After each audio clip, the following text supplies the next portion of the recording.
বাড়ির গৃহিণীদের কিন্তু কখনোই কোনো ছুটি হয় না। কারণ আমরা আমাদের যেই চাকরিটা করি সেটা হচ্ছে আমাদের পুরো মাস জুড়েই করতে হয়। আমাদের কোনো ছুটিই হয় না। আমাদের রান্নাবান্না চলবেই, বাচ্চাদের দেখাশোনা চলবেই এবং সব কাজ চালিয়েই যেতে হবে। আর যারা চাকরি করে ঘরের বাইরে গিয়ে তাদের জন্য কিন্তু শুক্র শনিবার একটা বন্ধের দিন আছে। কিন্তু সেটা কিন্তু আমাদের বেলায় থাকে না। তারপরও কিন্তু আমরা সেই পরিমাণ দাম পাই না যেটা কিনা বাহিরে চাকরি করা মানুষরা পায়।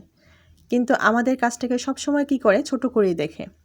কিন্তু আমরা যে বাড়িতে থেকে সারাদিন কতটা কাজ করি সেটা শুধু আমরাই জানি, যারা করে না তারা জানেও না। তো এই হচ্ছে ব্যাপার। তাই আমরা ঘরে বসে শুধু কি বলে রান্নাই করতে থাকবো, বাচ্চা সামলাতে থাকবো, কিন্তু আমাদের জীবনে আমাদের কোনো পরিচয় হবে না। এটাই হচ্ছে একটা কথা। তো আমি বলবো মেয়েরা যেন ঘরে থেকেও নিজের জন্য নিজের পরিচয় গড়তে হলেও নিজের পায়ে দাঁড়ানোর জন্য হলেও কিছু যেন করে। তো কারণ নিজের পায়ে না দাঁড়ালে সেই মানুষের কোনোই মূল্য নেই, সেটা হোক পুরুষ বা মহিলা। এখন দুনিয়াটা এমনই হয়ে গেছে, টাকা ছাড়া কেউ কিছুই বোঝে না। আপনি আপনার একটা প্রতিষ্ঠিত একটা জায়গায় আপনাকে তুলে ধরবেন, আপনি একটা ভালো কাজ করবেন, তখনই আপনার মূল্যায়নটা সবাই করবে। যখন আপনি ঘরের সবার সামনে বসে থাকবেন, আপনার কোনো আলাদা পরিচয় হবে না, তখন আপনাকে কেউ মূল্যায়নও করবে না।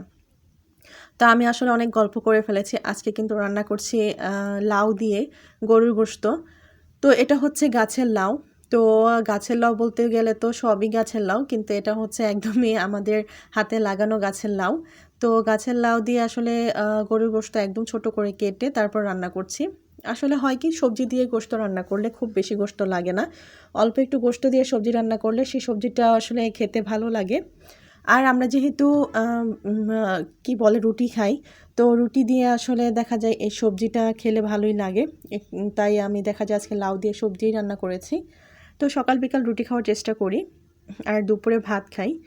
তো দেখুন সবজিটা হয়ে গেল লাউটা। তো লাউ দিয়ে এমনিতে মাছ দিয়েও ভালো লাগে, কিন্তু আমার কাছে বেশি ভালো লাগে অল্প একটু গোশত দিয়ে তারপর এরকম করে রান্না করলে।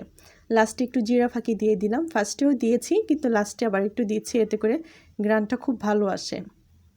তো গাছের লাউ যেহেতু, তো লাউয়ের ছিলকাটাও কিন্তু আমি ফেলে দেইনি, লাউয়ের ছিলকাটাও ভাজি করে নেব।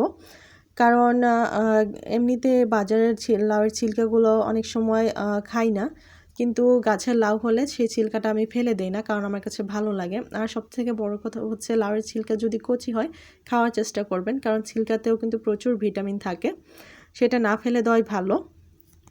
আমাদের এই কাজের পাশাপাশি আমাদেরকে প্রতিষ্ঠিত করাটা কিন্তু আমাদেরই দায়িত্ব, আমাদেরকে কেউ বলে দিবে না।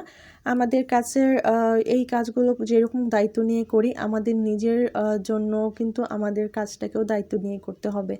তো এই হচ্ছে ব্যাপার। এখানে ছিলকাটাকে আমি একটু ভাপ দিয়ে নিয়েছি।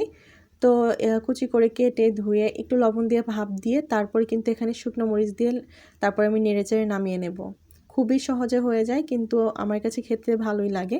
হাতের কাছে যদি আলু থাকে আমি আলু অনেক সময় একটা দিয়ে দিই, আর না হলে কিন্তু এমনিতেই করি। তো এই ভাজিটা কিন্তু বাচ্চারাও খুব পছন্দ করে। যাই হোক, আজকে কথা বাড়াবো না। আল্লাহ হাফেজ।